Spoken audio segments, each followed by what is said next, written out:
My servants began to forge what was to become the most dreaded costume on the face of the earth. The last thing to fit was the mask. Would it conform to my twisted features and comfort?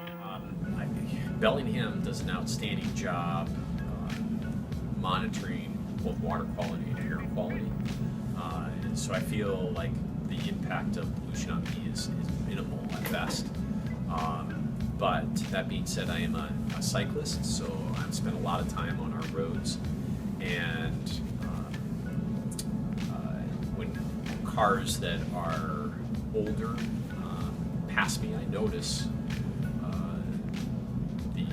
emissions coming off those cars, and it's a nuisance. It's not a health hazard to me. If there was one area that I think Whatcom County in general could improve upon, and many larger urban areas are doing this, is they do a monitoring process of emissions from cars. So every car has to be inspected for the type and quantity of emissions that it produces, and if it's not meeting the emission standards that are set by the EPA and set by the cities, the localities, then you don't pass emissions and you can't drive that vehicle and car on the roads. We don't have that in Whatcom County, and I think though it would be a cost to us, those that use the roads, I think as Whatcom County grows, it might be something that we need to more closely consider to ensure that our quality air stays quality air. In some aspects, I'd say yes, that global warming does affect my life. Specifically, I've noticed it in Mount Baker for skiing and snowboarding. The ice and the snow melts faster. There's obvious impact on the glaciers at Mount Baker, as well as another example, whenever we get snow here in Bellingham, I noticed that the weather is never cold enough to really keep it here for a very long time. Also, my family's told me about when Lake Whatcom has frozen over in past years, and that doesn't happen anymore, because I believe that is because of global warming. Yes, because I like to ski at Mount Baker. Global warming is affecting the amount of snow and the temperatures there. I'm aware that there is pollution, with like gas leaks and like oil dripping from cars and like soap and that kind of stuff. I don't know how I'm really affected by that personally, but I know that is affecting the environment here, which has an effect on really everything in this region.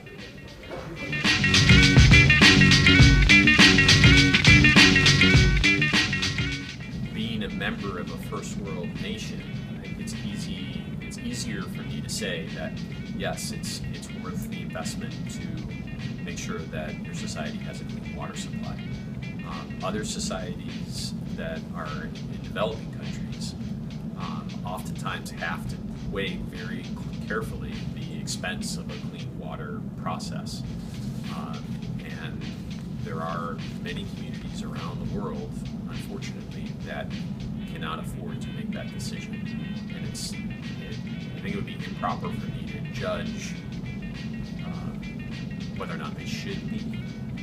But I will say that clean water is a foundational piece, a foundational element of a healthy society. So I'm obviously in support of societies and governments doing what they can to ensure their population has a clean water supply as best as they can. I think it would be in the best interest for us to spend billions of dollars to fix this water pollution problem, because it will come full circle on us, and we want to be able to have sustainable water sources for us to be able to survive for a lot longer.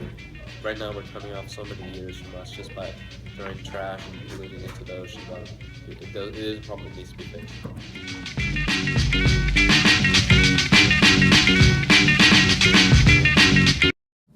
Well, I think we're actually incredibly lucky in the United States for the most part that we have clean water. There's a lot of effort that was invested in the 1970s to ensure that we had clean water supplies.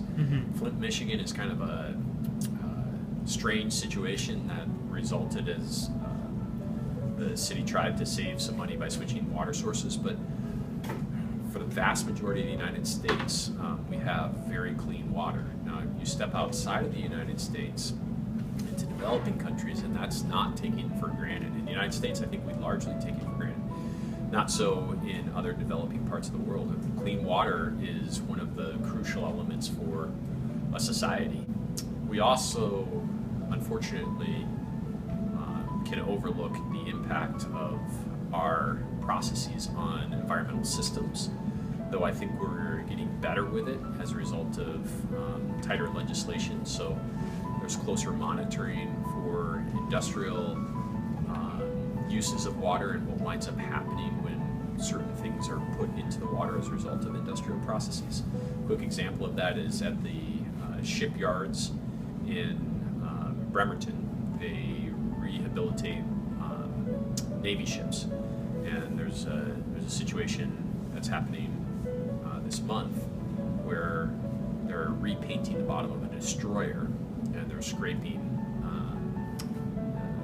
the rust prohibitive paint from the naval destroyer, and then reapplying a copper sulfate type paint to prevent rust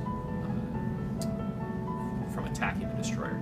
And the EPA is watching very closely how the Navy is removing the paint and how they're applying the paint to make sure that Puget Sound is the health quality of the water is maintained. And that's not true everywhere. I feel that water pollution has been strongly, it has a very big effect on the sea creatures, especially in the water. And the thing with that is, that, a lot of them are dying because of this pollution and being affected by that. So what it's also doing for us is, because humans consume and take in so many of those sea creatures as it is, it's coming full circle, and we're all being affected by it. We just don't see aware of the problem here in Whatcom County. I know in Lake Whatcom there has been a rise in algae, and that has been affecting the whole ecosystem very poorly, and then it will lead to a very drastic change. Probably very soon. Well, I think that it's having a negative impact on the environment, because the pollution is changing how the ecosystem works. Like at Lake Whatcom, with all the algae that's growing, that's not natural for that ecosystem, so that's messing that up. Especially in third world countries where they don't have very good water cleaning, I think that they're affected really badly, because that polluted water isn't being filtered or cleaned out, and it's just going directly to them. So I feel like pollution there has a way bigger impact on humans than it does here, for example. So they're unable to really clean it enough. Or even try to school you. I'm not sure how people should combat global warming. I don't know of any solutions currently that we have to global warming. I know that reducing CO2 emissions is a big deal, reducing your carbon footprint. I'm sure there's something to do with landfills, recycling. Well, I feel on a small scale, people can do just small things in their life, like turning off lights and using less water, biking or walking instead of driving.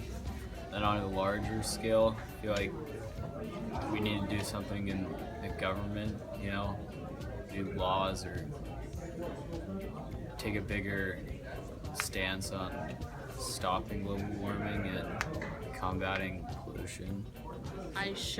Me as well as my peers should be more educated on how we can prevent this issue from growing further, and potentially stopping it if we can.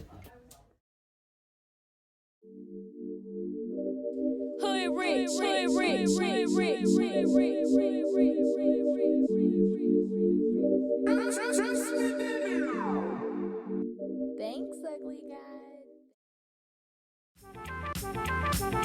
guy.